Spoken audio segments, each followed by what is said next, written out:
left the crab house on the way to see Mike, and I picked him up a cup of Lobster Bisque. I don't know if he's ever had Lobster Bisque before, but we're about to find out.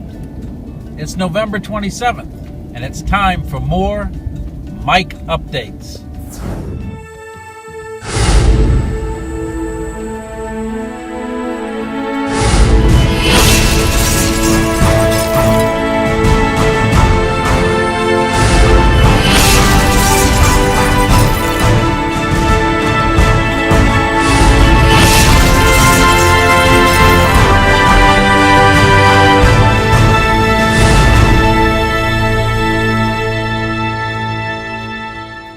Mike and bring him the bowl of Lobster Bisque.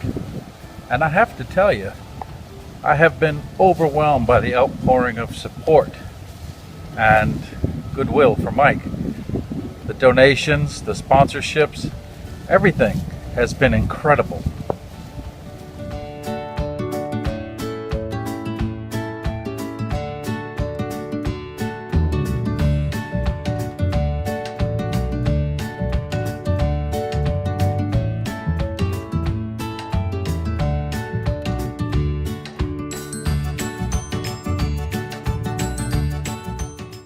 So here we are at the hospital room. You know that we went and picked this up. And I'm not sure Mike has ever had Lobster Bisque before, have you? No. So this is going to be a real treat. And it is probably the best Lobster Bisque I've ever had in my life. So we're going to try this out. Sorry that you had to go through what you went through to have a taste of Lobster Bisque, but you know, sometimes you gotta do what you gotta do. Yeah.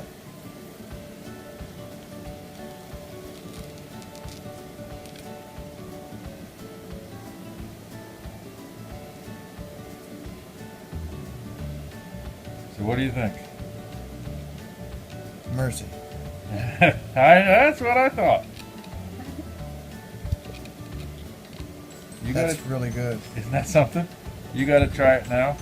Introducing Mike's wife. Introduce yourself, speak loudly. Hello, my name is Laureen. I'm Mike's wife. And she has been by his side the whole time. She is not a seafood fan, but she's a trooper and she's willing to try a taste. So, here we go.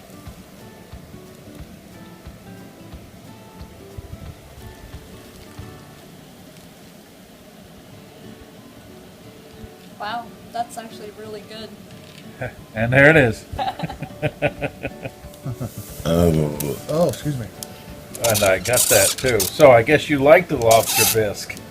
It was delicious.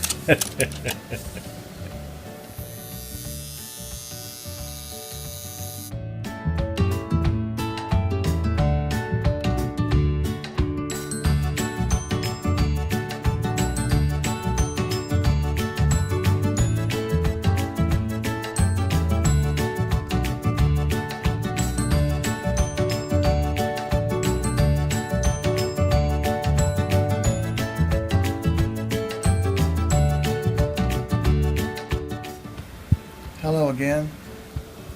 It's me, Mike. I just got my pain medicine.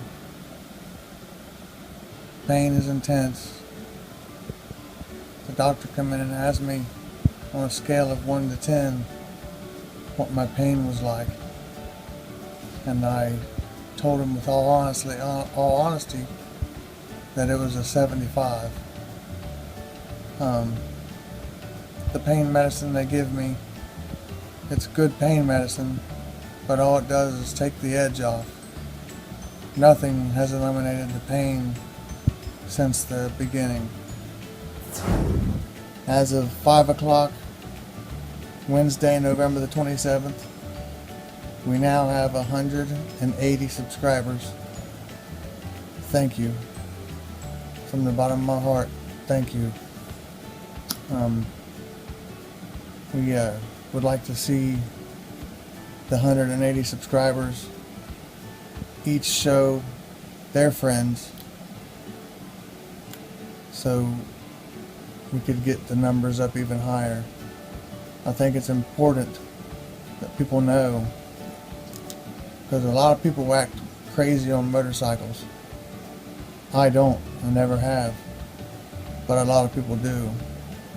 And if they know ahead of time what they're up against, then it might change their mind. You know, pain is intense and it's non-stop.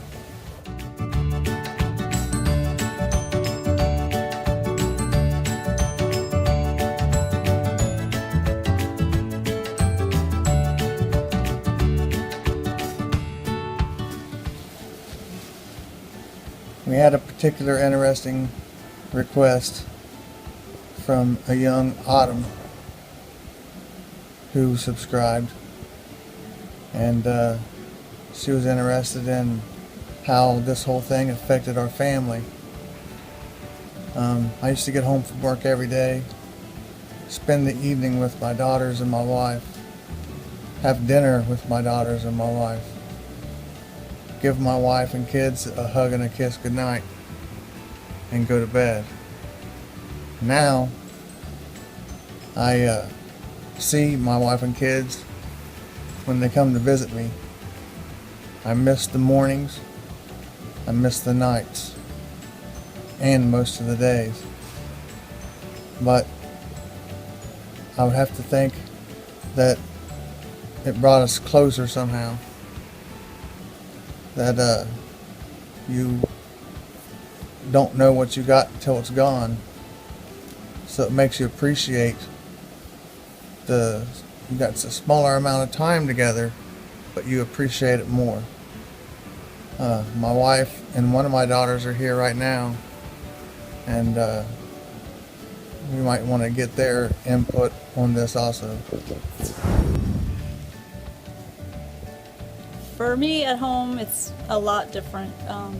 We really miss having him. The baby, our 4-year-old, she cries for daddy almost every night, just calling for daddy before she could come see him. But now that she gets to see him more, it's a lot better. She actually gets to come and see him now that he's in his own room, not in ICU, so that helps. She still misses him, especially when it's time to go to bed. I had to go back to work, so trying to shuffle work, and I still want to come and see him every day, so I go to work for a little while, and my company is allowing me to work from here, so I can remote in from the laptop, and I come here and sit with him for a while, and until they make us leave. This is my baby girl, Savannah. Hi. I've always been a daddy's girl. We always, do stuff together, hang out, work on stuff, do little projects. And I really enjoy that. Since this thing happened, I don't get to see him that much. He came to the hospital pretty much every day when he was in an induced coma, stood by his bedside. It was really hard because, I always used to hear him say, "I love you," before we go to bed, and I only said it and I just couldn't hear him say it back, so that was really hard for a while. But now that he's awake, now he can say it back, and it's a lot better. I'm really sorry that he has to be in this situation, broken and stuff. I'd love for him to come home. We all miss him. This is our youngest daughter, Michaela. Hi. I love my daddy. I love my daddy. Do you miss your daddy being home? Uh-huh. Look, I miss my daddy very much. I want him to come out. You see what I'm looking forward to getting home to. These 27 days have been really rough sitting in this hospital bed. But if anybody learns anything from this, it'll all be worth it. Please continue to subscribe and share with your friends. Have your friends subscribe and share with their friends. And again, thank you very much.